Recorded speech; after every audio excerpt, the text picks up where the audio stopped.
ये कहानी है मोहन की, एक गरीब मगर नेक दिल किसान जो दूसरों की मदद में अपना सब कुछ लुटा देता है, लेकिन बदले में कभी शिकायत नहीं करता। भैया जी, आपकी बैलगाड़ी का पहिया फंस गया था, मैंने निकाल दिया है। अरे मोहन, तू ना हो तो गांव कैसे चले? मोहन अपनी बहन के साथ गांव की एक छोटी सी झोपड़ी में रहता था। उसकी बहन उससे कहती है, भैया, तुम दूसरों के लिए इतना क्यों करते हो? कभी अपने बारे में भी सोचो। जब अपने कम हो तो दूसरों को ही अपना मान लेना चाहिए। उसी गांव में बालकिशन नाम का एक दयालु बूढ़ा रहता था। तेरे जैसे लड़के अब कहाँ होते बेटा?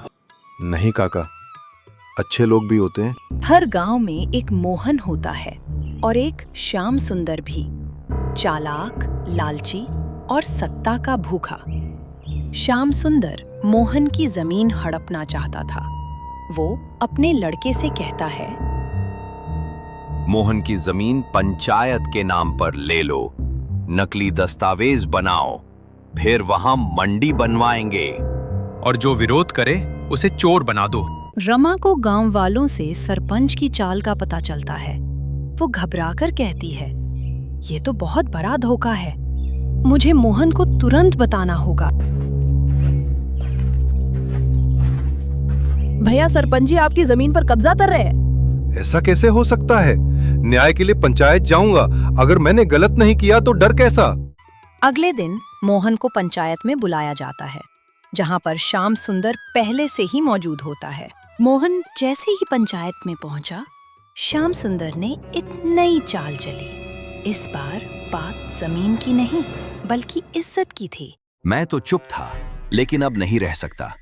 कल रात मेरी कोठी से गहने और पैसे चोरी हो गए और मुझे पूरा यकीन है कि ये काम मोहन ने किया है। क्या मोहन ने चोरी की? अरे ये तो बहुत शरीफ लगता था।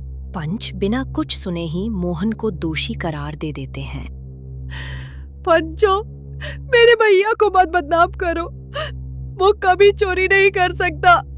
सच कहने वालों की आवाज अक्सर डूब जाती है, पर सच्चाई नहीं मरती। जिस गांव में वो पला बढ़ा, जहां हर कोने में उसकी मेहनत की छाप थी, आज उसी गांव ने बिना सुने उसे दोषी ठहरा दिया। दिल टूट चुका था और आंखों में सिर्फ बेबसी थी। मोहन चुपचाप थके कदमों से वहां से चला गया। हारकर मोहन गांव छोड़ देता है, लेकिन नियति उसे ऐसे रास्ते पर ले जाती है जहां उसका भाग्य उसे पुकारता है। चलते चलते मोहन एक मंदिर के पास पहुंचता है। वहां पर उसे एक साधु बाबा मिलते हैं। बेटा, तुम इतने उदास क्यों हो? मोहन उन्हें सारी बात बताता है। साधु बाबा मोहन की सारी बात ध्यान से सुनते हैं। उनके चेहरे पर गहरी शांति और समझदारी झलक रही थी। बेटा, ये चिराग ले जा, ये अंधकार में सच का उजाला करेगा। पर याद रख, इसका उपयोग तभी करना जब तुझे लगे कि कोई तेरा नहीं। मुझे किसी सहारे की नहीं, बस सच्चाई की जरूरत है। मोहन लौटता है, पर अब पहले जैसा नहीं। अब उसके पास है सच का चिराग।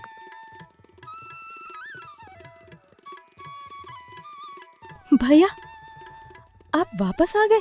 हाँ, और अब किसी की जमीन, किसी की इज्जत छीनी नहीं जाएगी। तभी वहां पर बालकिशन काका आते हैं और मोहन से कहते हैं, बेटा, आगे का क्या सोचा है? अब क्या करेगा तू? अब ये चिराग बताएगा किसका चेहरा झूठ में ढका है। अगले दिन मोहन ने पूरे गांव में ढिंडोरा पिटवाया और पंचों से गांव की चौपाल में पंचायत बुलाने की गुजारिश की। अब वो चुप नहीं रहने वाला था। सच्चाई को सामने लाने का समय आ गया था। धीरे धीरे गांव के सारे लोग पंचायत स्थल पर इकट्ठा होने लगे। देखो देखो, मोहन आया है। जैसे ही पंचायत शुरू होती है, चिराग से एक तेज रोशनी निकलती है और वहां रखे सारे दस्तावेज अपने आप जल जाते हैं। ये क्या हो रहा है? कागज जल गए। उसी रोशनी के साथ गांव वालों की आंखों के सामने सारी पुरानी घटनाएं चलने लगीं। जैसे किसी ने समय को पीछे मोड़ दिया हो। पिताजी, ये चिराग सच दिखा रहा है। सच सामने आता है और गांव की आत्मा जागती है। हमने मोहन को गलत समझा। वो तो सच्चा इंसान है। पंचायत फैसला सुनाती है, श्याम सुंदर को मुखिया पद से हटाया जाए। मोहन भैया, माफ कर दो। हाँ, मैंने माफ किया, पर दोबारा किसी के साथ ऐसा मत करना।